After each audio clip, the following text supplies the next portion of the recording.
And you're here. Hi, I'm Haley from the Inkwell Awards, and welcome to the Garden State Comic Fest. We have a panel today on the Hows and Whys, the Hows and Whys inkers play a central part in comic creation. I'll be acting as your moderator, and I'd like to present our inking panel of wonderful artists who I will now ask to introduce themselves. If you'd like to start at the end over there. Chris, introduce yourself. My name is Chris Ivey, and I started my career working on staff in the bullpen at Marvel. And once I got to know the editors there and work full-time at Marvel, that kind of spread to working for DC, Valiant, Image, Dark Horse, IDW, and most recently Dynamite Entertainment, based down in South Jersey. And do quite a bit of private commission work on the side too, besides all that. That's about my story. I'm Mark McKenna. Everything that Chris said is what I've done too. I'm Scott Hanna. I've spent most of my career working for Marvel and DC, who I'm still currently working for, and I've worked on pretty much every major character for both companies, which several of us could probably say that.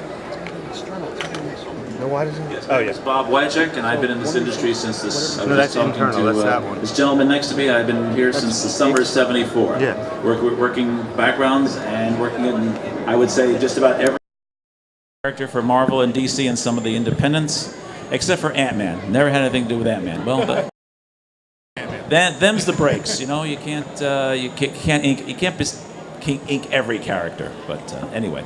I'm probably the baby here. I didn't start till about '92 professionally. Most of my work's been for Marvel Comics, various other independent publishers.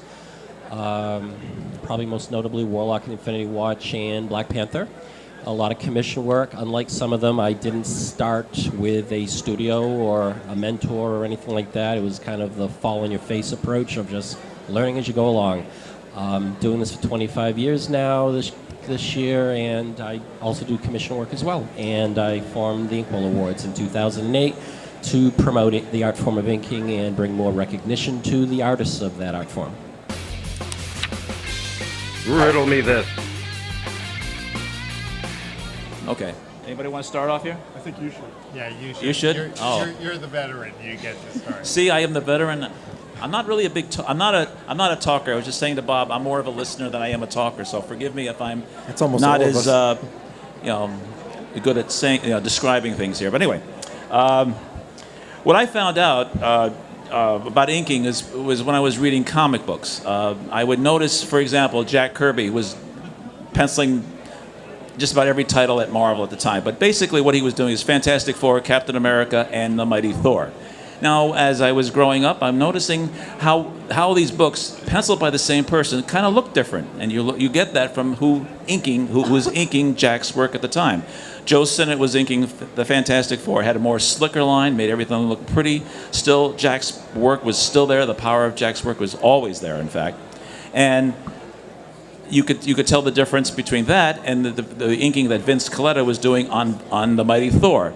A little not as refined as Joe's. But a lot of times he was bringing more of a grayness to his work. But later on, as I noticed, as Vinny progressed, he was using bolder lines. And when Vinny used bolder lines with his kind of like rendering that he did, it looked fine. It looked really good. Vinny sometimes gets a bad rap about things because he really put out a lot of work and he met a lot of deadlines, helped out on a lot of deadlines a lot of times. So. And then there was another gentleman named Frank Giacoia who was inking most of Jack's Captain America work, and he had more of a bolder line than Joe did, but it more looked like Jack's work. He pretty much gave us what Jack really looked like on the paper. So here I'm growing up and finding out what the different inkers look like on different pencilers. Gil Kane had a lot of good inkers on his work. He had Craig Russell inking a couple of job that looked like a storybook. It was the Wolf Boy story for Marvel Fanfare. Gave it a more storyboard look. It was really beautiful. Then there was a job that Gil Kane penciled on Conan many years ago, inked by Ralph Reese. It looked so refined, so much even better than what Barry Windsor Smith was doing at the time. Of course, Barry later on when he was doing, he was just evolving himself at the time, but still. So you could actually tell the difference between who was inking who at the time. And you could see the styles, how they would differ from job to job. Does that pretty much explain everything?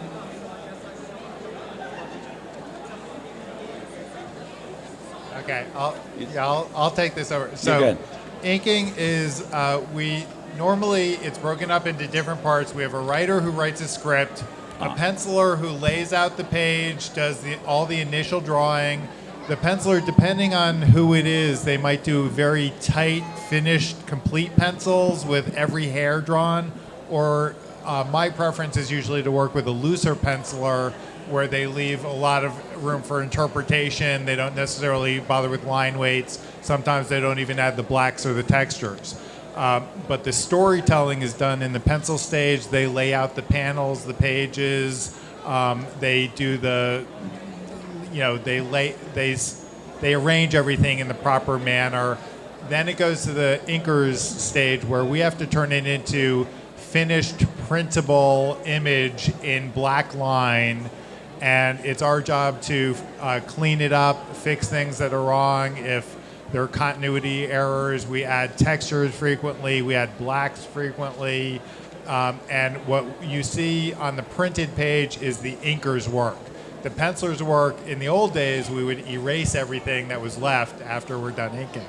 Nowadays, we frequently work from what are called blue lines of scans, digital scans of the artwork, and then we still delete the blue line when we're done with the black and white work. So what's printed is the black and white work, and then after we're done, it goes to a colorist who then digitally nowadays they color the artwork, but the original art pretty much stops at the black and white. The coloring is almost always digital. Most of us are still traditional inkers where we ink with quill pens and brushes and sometimes markers. I usually always use just straight quill and brush. Riddle me this. Yeah, you have an editor pulling this all together. And they have the editor-in-chief who oversees it as well. But it's mostly the editor that assigns a lot of, I would say 9 times out of 10, I may be wrong, the way things may be going differently nowadays at Marvel and DC. But when we were working up there, I'm quite sure you know because you're still working up there, they have the editor who assigns the writer, the penciler, and then the inker and the colorist. So, and they have a team, and they'll be doing the same series for a good number of issues. Unless, of course, there's sometimes a fill-in issue, where it's because of deadlines, a lot of times what they'll have, the pencil will have penciled the whole book, and because of time, they'll have like multiple inkers. They'll have like 5 different inkers inking up the work. So, yeah. So the editor pulls it all together, yeah. And I'll just throw this in there too. The editor is usually the guy that's on staff. The only other jobs are usually freelancers, and we can live all over the world, because now with the digital age, it's become worldwide. You can have a penciler in Brazil, and an inker in New York, and you can have a colorist in Australia, and it all has to come together through the comic company though, and that's where the editor is. Riddle me this. You want to try with that, Chris? Yeah, I was lucky. That job working on staff at Marvel was probably one of the biggest breaks I ever had because I had actually multiple mentors there. The first and foremost was my boss, John Romita, probably the most famous Spider-Man artist. And when I started working on staff at Marvel, it was after 4 years of art school and some serious training in illustration, painting, fine art. But in the 12 months that I started work, I started off as an intern for John Romita before actually working in the bullpen. In that 12 months, I learned from him, mentor number 1, mentor number 2, Don Perlin, and mentor number 3, Joe Rubenstein, more in that 12 months at Marvel, I feel like, than I did in the whole 4 years of art school. Again, this is comic book specific stuff, but these guys are people that were working in the industry for 20 or 30 years, and also because older artists had an academic background, they also had art training before that, so they really knew all of their art chops. You know, besides penciling and inking, all of them were very good painters and artists in their own right. But those three people are the people that I always constantly name when people ask, you know, how I got my start and how I learned. Got most of the stuff that I learned out of comics from them in that order: John Romita, Don Perlin, and Joe Rubenstein. Excuse me, there's the sound. Besides being a good mentor, John Romita is probably, if I had to sit there and give a top 5 of people that I love the most in the comic industry, I think he's probably number 1.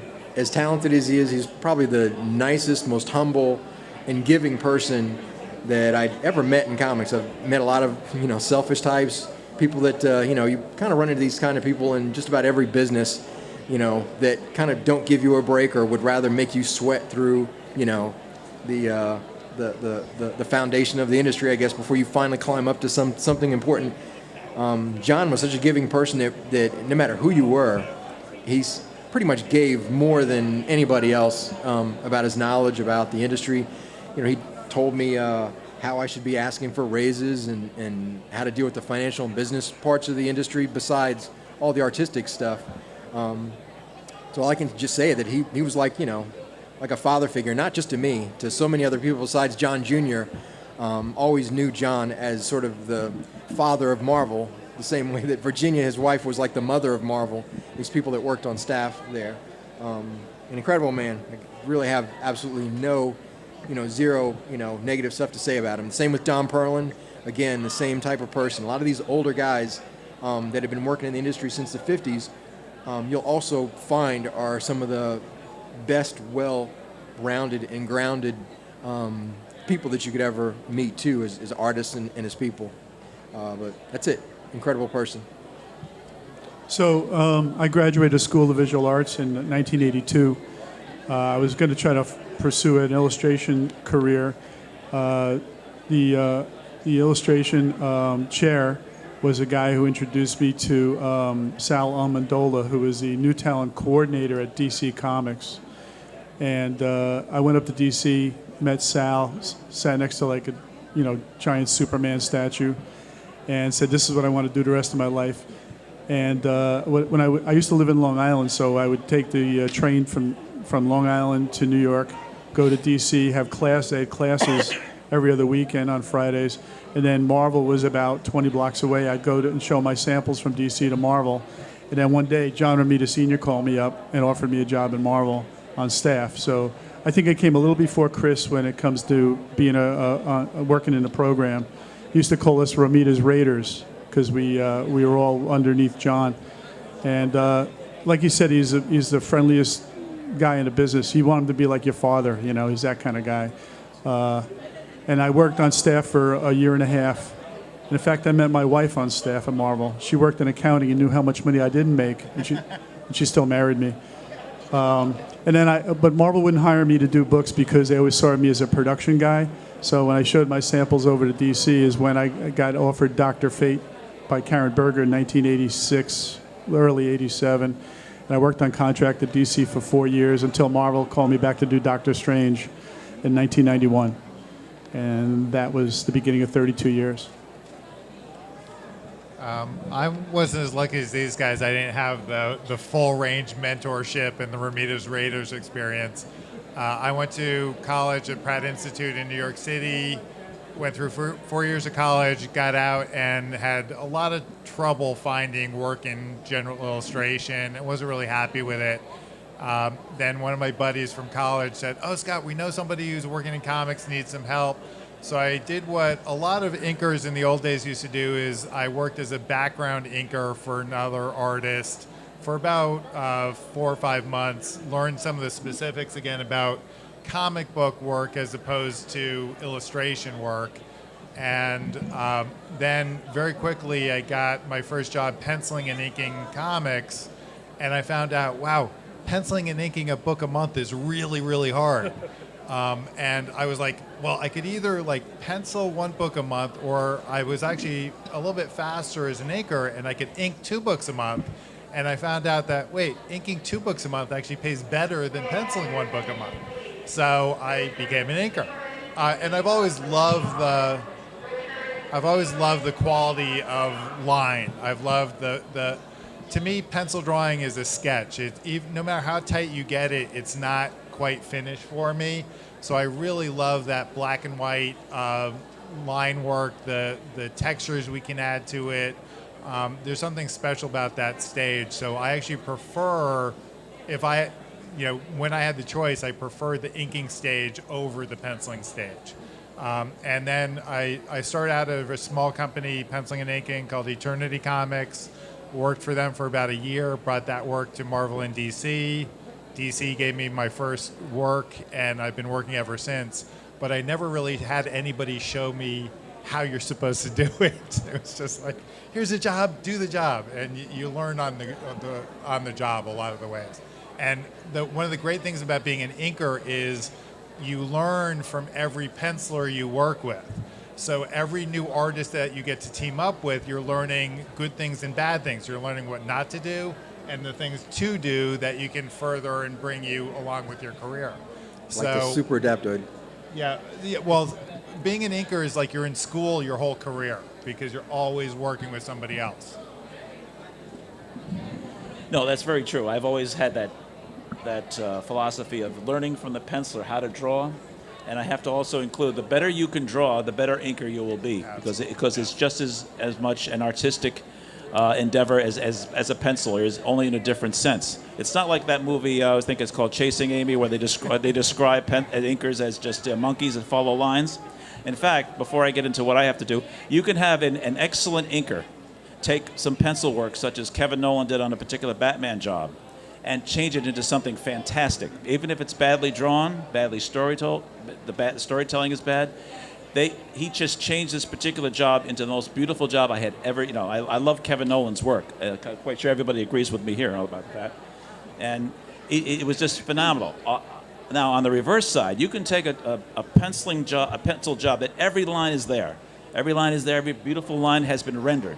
You take an inker that has no idea of what inking is all about and give them like their first job or whatever it might be, they're going to ruin it. They're going to make it look flat. They're going to make it look very, the drawing will kind of be there, but it just won't have the energy. It won't have the knowledge about what the lines are all about, because it's not how you put down the line, but it's why you put down those lines. And when I started out with Neil Adams and Dick Giordano at a studio called Continuity Associates, where they were taking in, doing backgrounds on different comic book jobs, and meanwhile Neil was also doing advertising. So Neil looked at my work and he said my penciling was atrocious, but my inking was pretty good. So I figured there is a good, but he was good about it. I'm glad he told me that, because he was right. But he told me, well, ink these pieces over again and come back whenever you want, and I'll show them to me. So I did. He loved what I had done. He saw the improvements I made when he was giving me some advice, and gave me a job working up there at Continuity Associates. And eventually, later on, I met Mike Grell, who wanted to try me out in a Legion of Superheroes. And I inked an issue, and they really, Vinnie Coletta, who was the art director at the time, and the editor, said, yes, let's give this guy a chance. Okay, fine. I did. And there you go. And the rest is kind of, you say, history. But at Marvel, the first book I inked, and I would never think about it, like many years now later, it was the Guardians of the Galaxy. Marvel Presents number 8. I forget, 8 or 7. And here I am making a book that I never thought they'd make a tremendous movie out of. It's incredible. But it's not the same. It's not the same guys, though. Except for, it's not the same guys that we see today. But anyway. Yondu was in there. Yeah. Oh, actually, yes, Yondu. We can't forget Yondu. Yeah. Right. Well, sort of, right.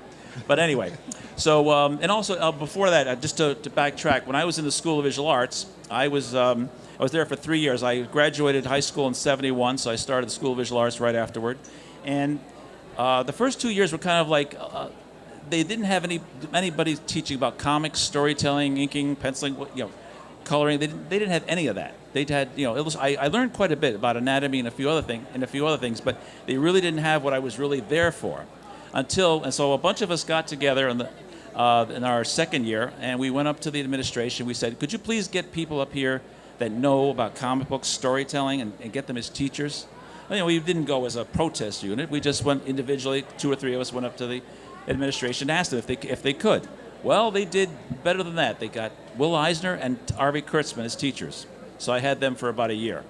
And they were really good. I mean, I just learned a lot about storytelling. I learned a lot about kind of like on a surface level what the industry is all about, because I learned pretty much a lot of it when I worked with Neil Adams and Dick Giordano later on. But still, it was a great beginning, and they would have guests coming in. They'd have Mike Plug, they'd have Gil Kane, Howard Chaykin. They had these guest speakers coming in, and these guys I had never met before. I met a few of them at the conventions, but never having them come over and giving their ideas about what drawing and comics were all about.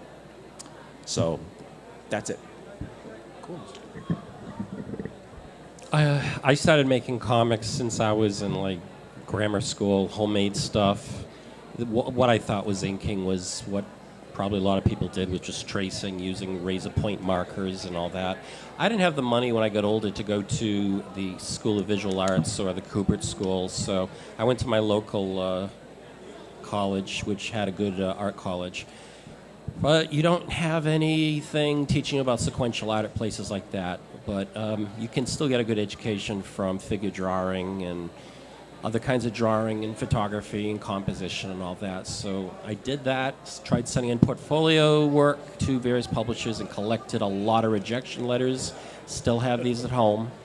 And finally, just the right place, right time, right person, I was able to break in through Jim Starlin. Very intimidating situation, though, because he was losing Terry Austin on his Warlock book, and I was coming in with nary any education about what inking really was. Unlike the gentlemen that have spoken before me, pretty much my editor told me, just ink what's in the pencils. But he gave me a few phone numbers so I could call up and interrogate them, and I called Joe Rubenstein and Terry Austin, who gave me entirely different ways of looking at it.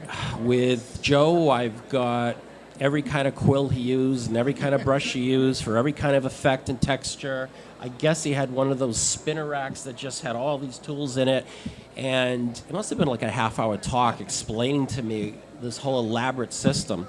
And when I spoke to Terry Austin, I was just told, use what you feel comfortable using. I don't think you want to know what I use. Just go with it. Try anything. I mean, if a rusty nail dipped in ink worked and you get quality work from it, just use that. So, I mean, he chuckled when he heard about everything Joe told me, but like I said, two just opposite approaches to this. I also spoke to Tom Christopher, who had been recently inking Silver Surfer over Ron Lim, and what was helpful about talking to him was he had not been doing this very long. So I think he related more to me starting off. And he told me what I found to be true, which was like the first 5 years, you realize you don't really know what you're doing. And around 5 or 6 years later, it just clicks. It kind of comes together. This is why a lot of us can't look at our first few years of work when it's handed to us. We'll sign it, but we won't open it up. So I worked in the Craig Anderson's office, which was like the cosmic office at Marvel for a few years until things got really rocky. And that's when I worked for a lot of small press and independent publishers, some DC work. Riddle me this. Yeah, it is very important to have an editor outside of yourself when you're doing the process. But yes, there are a lot of independent comic book creators that do the penciling, the writing, the penciling, the inking, and the coloring. My first projects, I was penciling and inking my own work. I'd never been a writer. I'd prefer to work with somebody else. One of the main reasons they split up the chores for the big publishers was to get very high quality work coming out on a regular monthly basis. When we started in the industry, if you couldn't do a book a month, you were not going to work in comics. Nowadays, they're a lot looser with deadlines. They give artists like, oh, you can have 3 months to do an issue or 2 months to do an issue. If I had started now, I would be penciling and inking all my own stuff because I'd have more time to do it. But even so, I still work on, like Marvel and DC frequently ship 2 books a month for a particular title. And so if one person was trying to do it all, that would be pretty much impossible. So by splitting it up between different people, you get much, much higher quality work. And at the same time, having a different perspective of multiple artists working together, that actually, our job is literally every stage you want to make the work better. So your inker is trying to make the penciler look better than they would by themselves. The colorist's job is to make the inker's work look better. Doesn't always work that way, but that's the goal. And when it's magic and it does work that way, you get an end result that's better than any single person can do by themselves. May I? Just want to add something about when you say coloring over the inker's work. The only time it looks bad is when the colorist just does really dark coloring and you really can't see what's going on. Sometimes it's the printing, but a lot of times it's the coloring, and where they'll do effects just for the sake of doing effects, and it kind of just takes the depth of the panel or the page right out.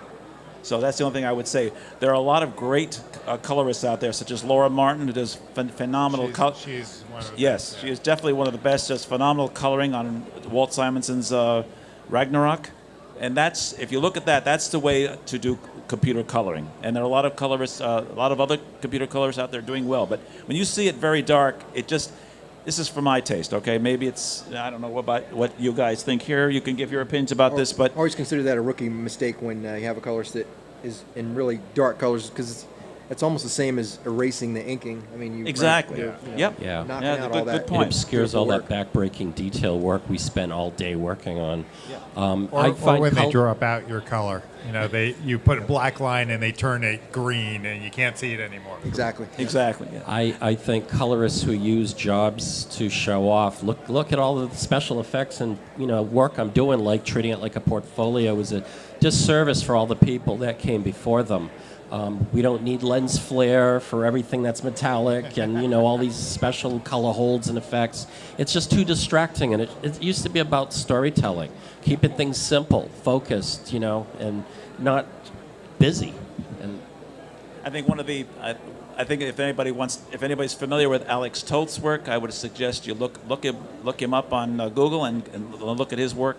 He pretty much said so much with so little, as far as shapes and designs, and I think everybody agrees with that here. I mean, the reason I started studying his work when I was inking Steve Rude's work on a Spider-Man job, 3 issues of Spider-Man, and a Nexus job. And I've always I always loved Alex Toth's work, but never really started to study it intently until Steve Rude said, "No, look at his work a little more closely," and I did. And it's amazing what you can learn from a penciler's their mentors, other people that affected them, the people that influenced them. So it was like for Steve Rude, it was Kirby and Alex Toth and a few others, but that sort of thing. You study who you're inking. I usually like to study who influenced them. I don't know if you guys do, but yeah. Riddle me this. Yeah, there are a lot of specifics about comic books that are a little bit different. Like one of my early jobs, I actually did a coloring book. And a coloring book, you want a very bold, flat outline. It's just required to hold it, and there's very little detail inside those big outlines. I've done a lot of black and white illustration work for books and book covers, things like that. And then if it's printed in black and white, for instance, you're going to put a lot more gray tones, a lot more fine line work, and do a lot more modeling with the lines.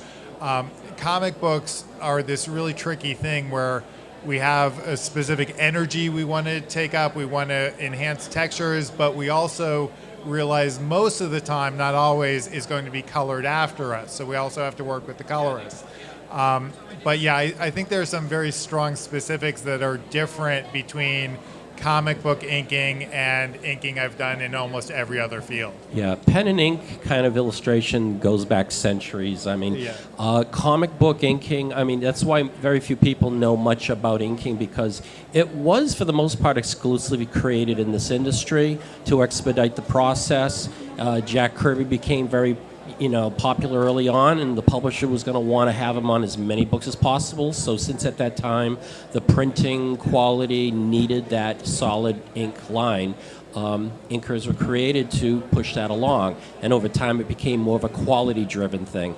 But there are things that are sort of similar, like, for example, the way animation cells used to be inked from Disney and things like that. They'd have production people doing, which was essentially inking. Yes. And like you said, with coloring books or the animation, like cartoony kind of inking, they all have a little different elements to them. But comic book inking, I think, is what we're mostly have been discussing up here. Riddle me this. Yeah, I definitely know manga and I appreciate it, but you're right. It is a very different outlook. It is primarily printed in black and white, so they do a tremendous amount of like tone work, what we used to call zip-a-tone, where they use nowadays it's done with computer effects. Western comics like Marvel and DC tend to do a lot more intricate line work and textural details, and whereas anime, manga tends to do simpler outlines and a lot more of the gray tones. It's a kind of flatter artwork in general, and it is a very different look. Again, one is primarily aimed at black and white, the other is aimed primarily at color, so we apply it differently. And I think American comics, realistic is a weird word to use because they're all cartoons. I mean, no matter how realistic you get, we're still doing a cartoon. But we're not I've done some comics for Marvel and DC that are very manga style. And I purposely go for that look if it's the right subject. Like I was doing Disney's Zoom Zoom comic, and we were doing it very cartoony, very manga. They actually turned those pages into a coloring book. But most of the time, I'm a lot more concerned with things like texture with line, shading. In most manga, you don't do shading unless it's the tone work with the overlays. It's not the actual inking that's doing the tone work. Riddle me this. You know, the editors used to be the boss, and they would have a corral of talent that they would hire to do a book, you know, like the writer, pencil, inker, letter, or colorist. Right now, I think it's become more where if a writer comes in, he might have his own penciler in mind, or a penciler might come in and bring his own inker, or a penciler wants to do it himself now. That's happening more and more than ever, I think. You know, a lot of times they were talking about, you know, the end of inking because of the change, digital and all that. We're still here, you know. It's just a matter of... Yeah, they've been saying that for about 10, 15 years. As long as there's scanners, right? Yeah. But yeah, I think digital has made a difference that a lot more people are like digitally penciling, inking, and coloring their own work.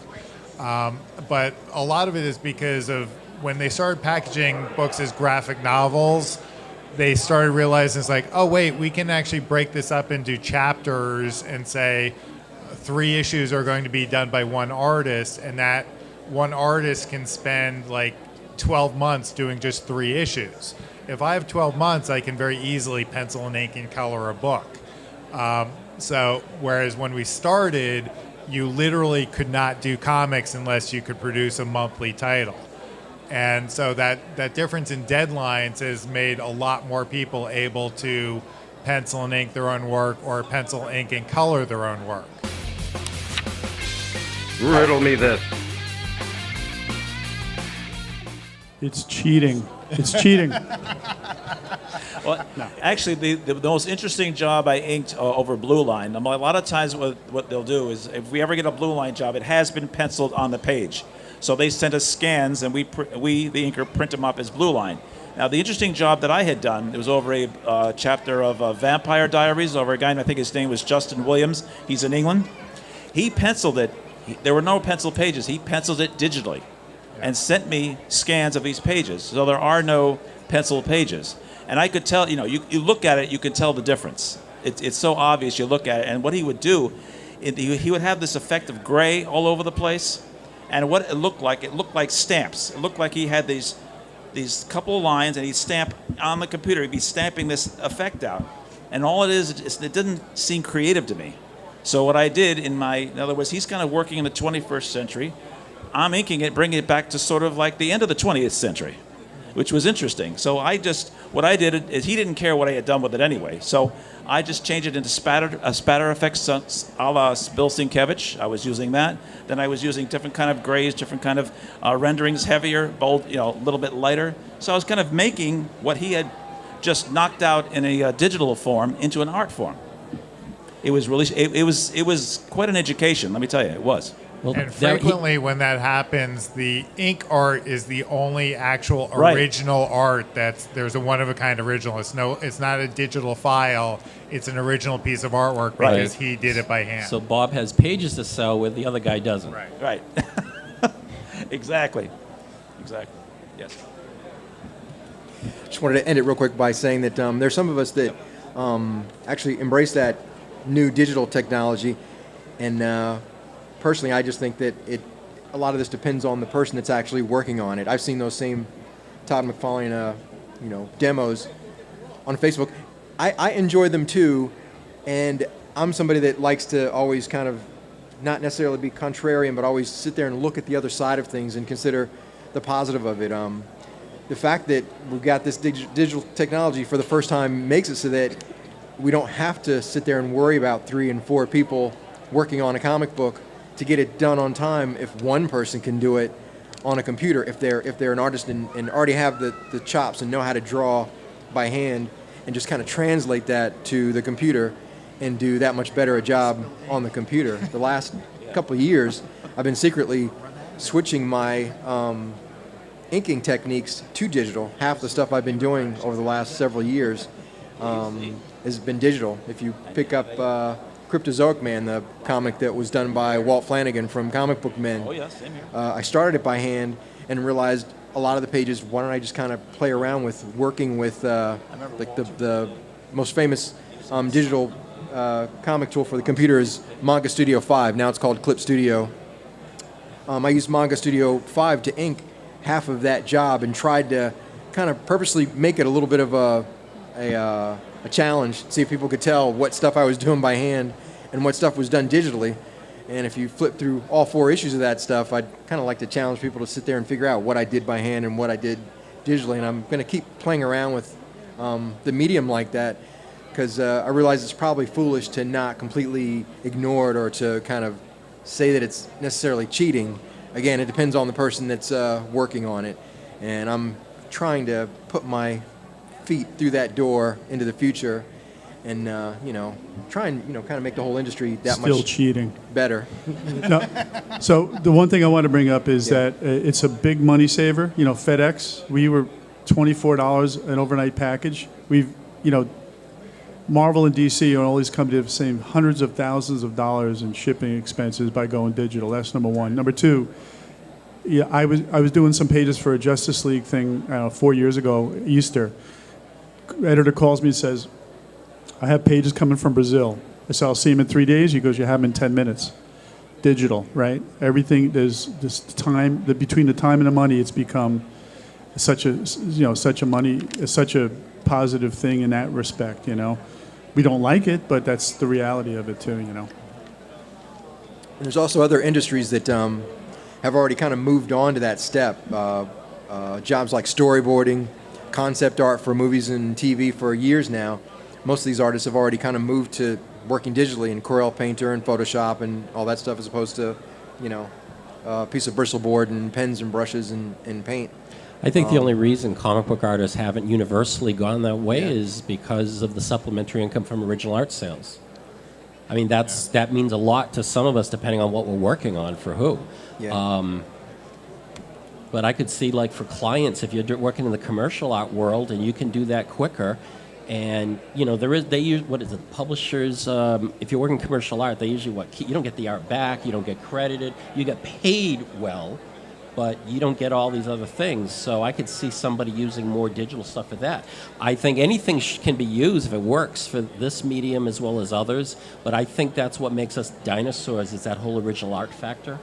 Right. Imagine coming to somebody here at a convention and saying, I want an original sketch of Spider-Man, and they go to their printer and they print out a copy for you. That's the difference. Riddle me this. I mean, I've had a number of times where the costume is wrong.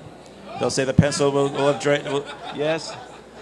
I thought someone was laughing over there. Anyway, no. A lot of times, what it is, the pencil, they drew the costume wrong, so I have to go back and make sure the costume looks right. They'll send me a reference and say, no, this is the way it's supposed to look like. So, yeah. Yeah, it's continuity control. Yeah, I guess. exactly. In fact, I think the most famous one was many years ago. If you look at I forget what issue it is. It's an issue of the Avengers, and it's very early in the days. You could probably Google it and see it. You'll see Captain America and the Avengers in the back. I think it's the Wonder Man, the first appearance of Wonder Man. And you see Captain America on the ground, like reaching out, and he's supposed to have a star on his chest. Instead, he has an A. He has the A here and the A here. Well, I think Wally Wood, who inked Jack at the time on this particular cover, probably was not told. It was probably penciled that way. Jack just knocked it out, put it there, and poor Woody probably didn't know it was supposed to be changed. So there you go. There's one. I mean, you see mistakes like that years, even before that, and years later, you'd see a little bit of mistakes. Some person will actually forget to fill a black in. You'll see that occasionally, once in a while. So, but yeah, that. If anybody else has anything else, go ahead. Yeah, actually, one of my, a couple of years ago, actually, I did a complete issue of a book, and the editor had sent us reference for all the characters to make sure we got them because we were just doing like a fill-in issue. And then the book is entirely finished. I had inked every page, and they said, "Oh, sorry, this main character who's on almost every major page, we gave you the wrong reference for her hairstyle. So we need her hair re-inked on every single." I think in a 20-page book, she was like on 17 pages.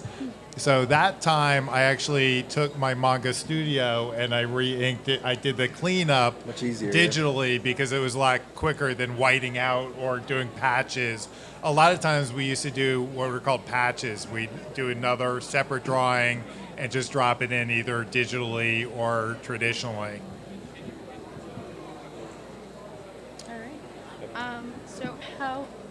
Sorry. Have any of you guys actually worked together before on anything? No. Well, I think we've been on the same book before. Yes. Normally inkers don't really work together per se. We work on like Bob mentioned earlier that issues. Sometimes you might have 5 inkers on the same book. So most likely, well, I know for sure that I've worked on the same book as Bob before. I've probably worked on the same book with you before. I think it was I think so. over McCone something or other. Right, on McCone I helped out. I've actually inked a Chris Ivy pencil job. I was about to say. Yeah, back in like 1980, 87 or something like that. Chris's first pencil job. I think I probably killed it, but... Cringe, no.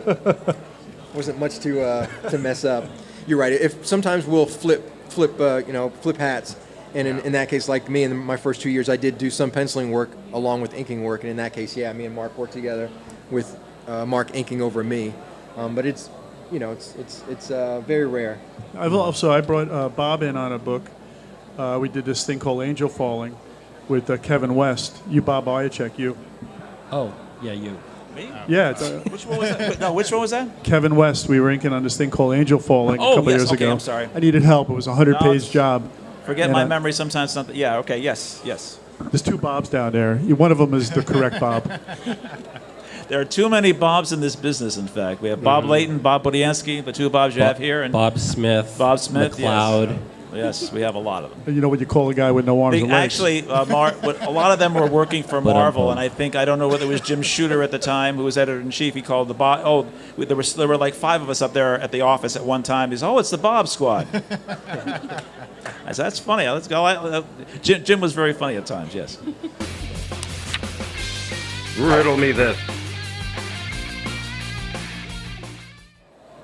Yeah, I'm like an alchemist. I mix bottles of, this ink is too thick, this ink is too thin, so mix a little bit together. To put some backstory to what Scott was saying, back in the day, in the 80s, 90s, when I first started inking, most of the ink producers made incredible inks, nice and dense, and dark and black. Yeah. And I think something happened when the industry blew up in the mid-90s, where a lot of these people were literally out to make money.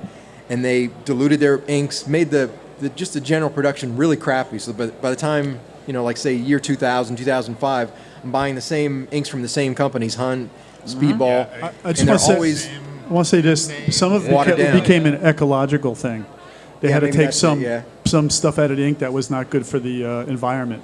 that became an issue with F&W ink. I don't know if you guys remember that, which true. was a great ink. But you should, what ink are you using? Is it?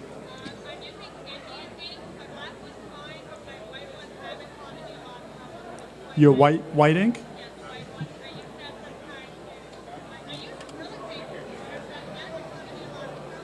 Yeah.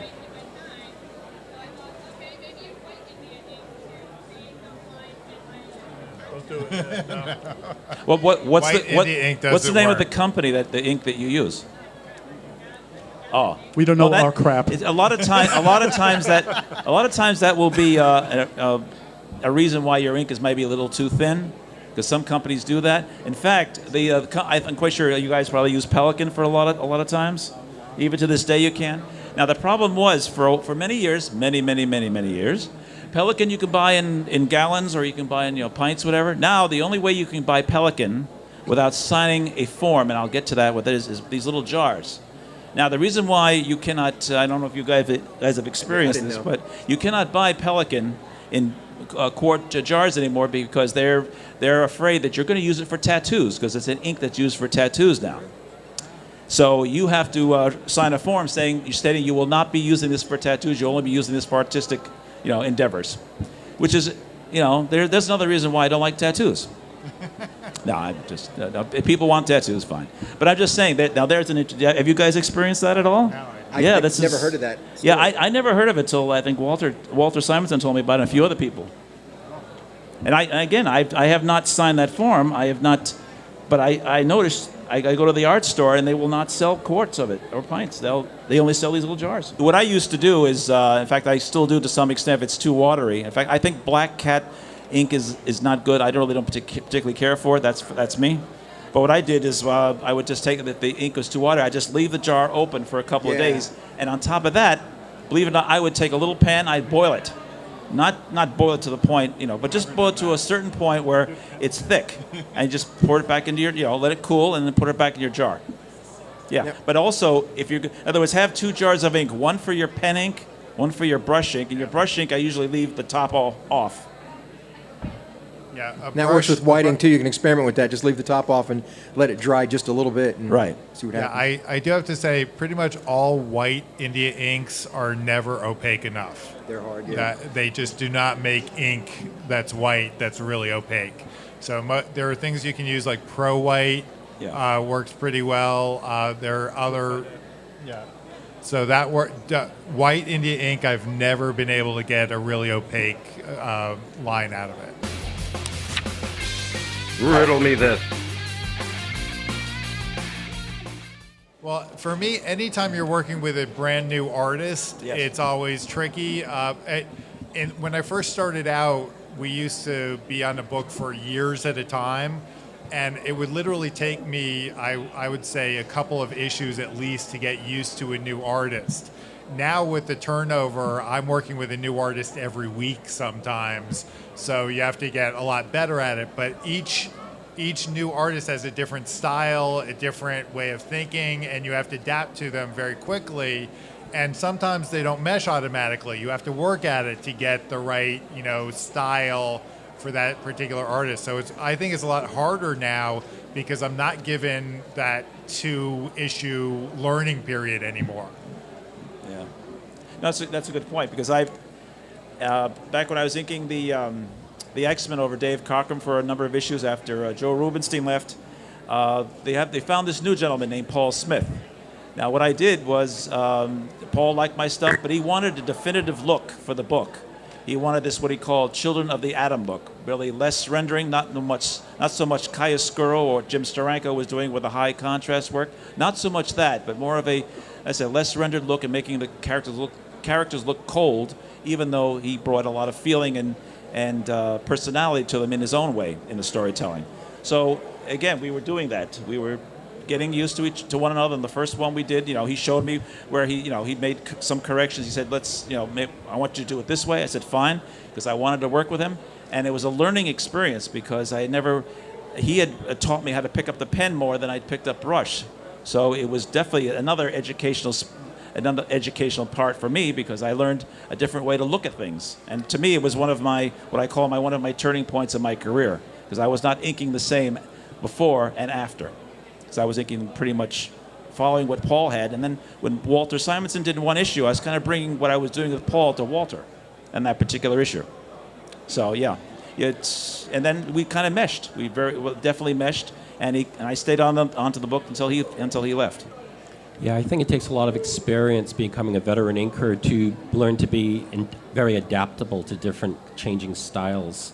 That's why some guys are longtime veterans that are still out there working, because they have that versatility.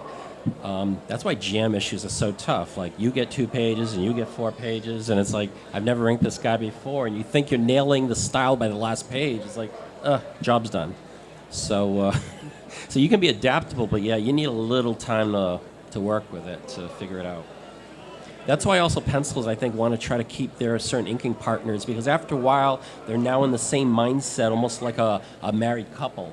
And they know what they're getting every time on a job, so it's just a matter of getting the editor to understand that they're going to get probably the best work out of them. Riddle me this.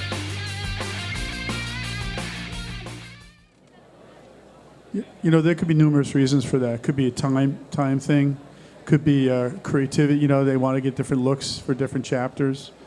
I would say time might be an issue with that. I mean, maybe they develop it that way to give different chapters to, you know, guys who are really excited to work on a project, you know? Well, it also has a lot more nowadays because of the graphic novel format, that you literally have totally different penciler, inker, sometimes even colorists on different chapters of a book. Whereas it used to be, like, I would be on Spider-Man with the same art team for 5 years. Now that is unheard of. So nowadays, a long run on a book is 6 months. A normal run might be 3 months. So that means every 3 chapters, you get a totally different look. Or if, like right now, I'm working on 6 issues of Black Panther and the Crew, but when the penciler starts getting behind schedule, they're like, oh, we need to pull in another penciler to do part of the issue. So it might be the flashback scene, and a good editor will try to kind of find different pencilers or inkers that match the style. But a lot of editors are like, I just need somebody who can meet the deadline. So you're going from really cartoony to really realistic in the same issue of the same book. And it can be very jarring and very distracting. So I don't prefer it, but we don't always have a choice. And almost in all the cases, you'll notice that these, you know, all these big changes, there's a perfect reason for it, and it's a lot of the editorial teams kind of experimenting, trying to find out what sells and what doesn't. So they'll purposely swap out artists just to see if that issue sells a little bit more than that. And it's a shame. I think a lot of these editors aren't necessarily vetted in the world of art, aren't particularly good art critics or have a good art background, so they don't know what is good and what's bad. So they just kind of throw everything but the kitchen sink. In my humble opinion, I think that's what DC does a whole lot now, which I wish they wouldn't. And I think it kind of confuses fans, you know, when you kind of constantly keep seeing your favorite book switch artists. But if you do it too frequently, there's no way to kind of gauge whether the sales of a book are going high or low. When it's constantly swapping on a monthly basis, it just puts you in a state of confusion. Your head's spinning. You know, like, what's going on? What happened to Batgirl? It was so cool last month. You know, that kind of thing. Okay. Well, time's about up, so I'd like to personally thank all the panelists, and thank you for participating. Thank you. Thank you, everyone. Please don't stop. Thank you.